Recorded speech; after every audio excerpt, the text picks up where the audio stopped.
Hey everybody, welcome to the channel. Today we're going to be talking about why you need to pay attention to master artists and how you can benefit from them. So, the first question you have to ask yourself is, what is a master artist? And if you asked a bunch of people, you'd probably get a lot of different answers. And despite art being subjective in some ways, and people having different opinions of what art is good art and which artists are good artists, there are a couple rules in art that seem to hold true over the test of time. That being artists that have their fundamentals well understood, having a defined style, artists that create groundbreaking new pieces of artwork that inspire other artists, and last but not least, in my opinion, one of the most important aspects of it is just good composition. So, with that being said, that leads me to one of the first artists that I like to pay attention to, and that is Frank Frazetta. Now, Frank Frazetta is he's someone I don't so much study my fundamentals from him, even though he does have a lot of great poses and anatomy, and he really does make good use of his colors. Really, the thing that, in my opinion, sets Frank Frazetta apart from other artists is his use of composition, his use of storytelling. He's constantly making images that are right before or after the action that lets you view that artwork, and you sit and you're able to think and kind of play a story out in your head. What's going to happen? What's going on in this image? What's going to happen next? And in my opinion, that's really what sets him apart. That's really what makes him so great. And he's probably considered one of the best fantasy artists of all time. He's inspired a lot of artists that do fantasy art today. So, what I look at when I see Frank Frazetta is he has great subject composition in his scenes. He tends to use a lot of triangles, circles, and diagonals. You'll notice within his pieces. And then he makes very strong use of silhouettes against the background. He has a lot of really strong value differences in the silhouettes in the background.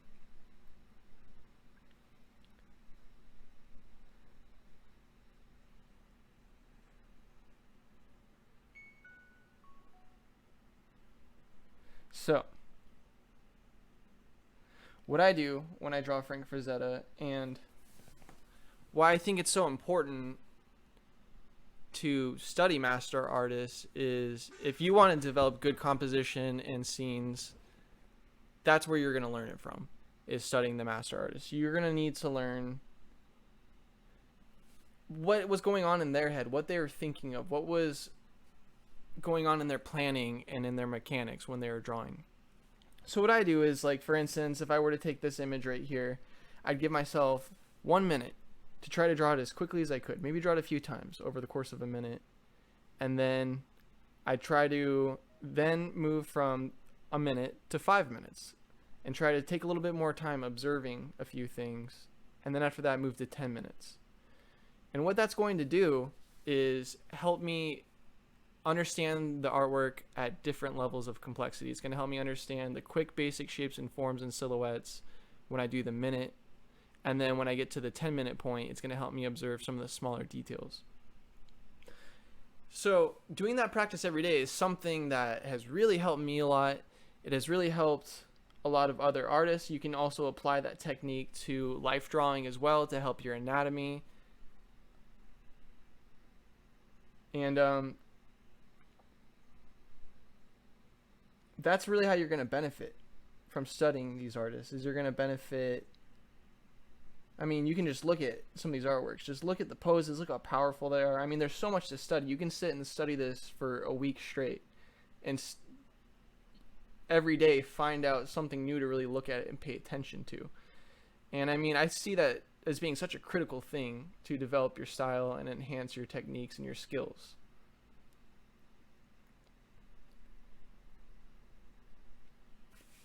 So, Frank Frazetta is one person that I want to start with. He's definitely somebody, in my opinion, composition being one of the most important things you can learn from master artists. He's one of the best to do it from. And then another person that I would take time and study would be Leyendecker. Leyendecker has good composition, but his technique is so great. It's so refined. He took painting and figured out, how to make it more illustrative. He learned how to simplify values and shapes and colors to really create these beautiful images. If you notice, they look so well done, and the color palette is so limited. The values are pretty limited.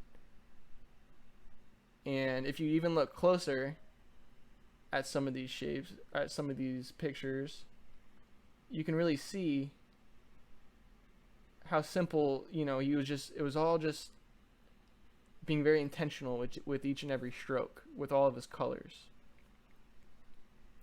That's really how he was putting this all together. And you could study him for probably a year, just trying to pick up his technique and learn the fundamentals as well as he had them understood.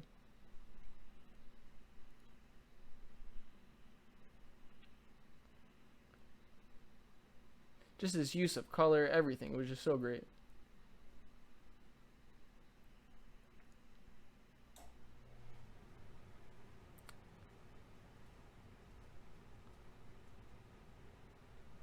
So, that's my challenge to you. If you want to improve, I would say on a weekly basis, I would pick out a couple artists that you want to observe, and then I would start practicing. I start studying their artwork. Pick one piece for a week to look over, draw it for a minute straight, 5 minutes straight, 10 minutes straight, observe different things about it every day. Try to understand while you're drawing it the process, what was going on in the mind of the artist while they were drawing it. Start understanding like what they were thinking of, how they were getting to some of the lines and some of the colors they were getting to. Try looking at the artwork and redrawing it. So the last person I want to look at real quick before I'm done here is Virgil Finlay. What I like to pull from him is his use of values and lighting.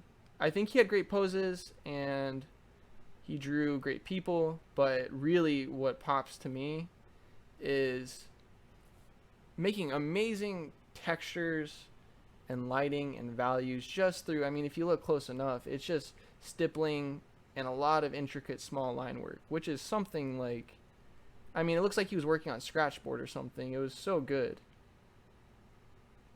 There's so much to learn. And it was, just black and white majority of his stuff as well. So, you could sit here and look at this for days and try to figure out how to stipple and crosshatch and get some of these effects that he was having.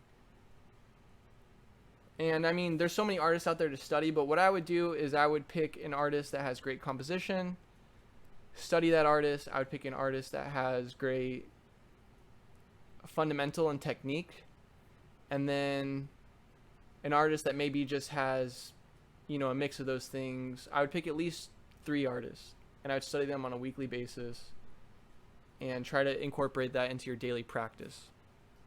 So that's it for today, guys. I'm going to keep making videos, so if you like them, keep checking them out.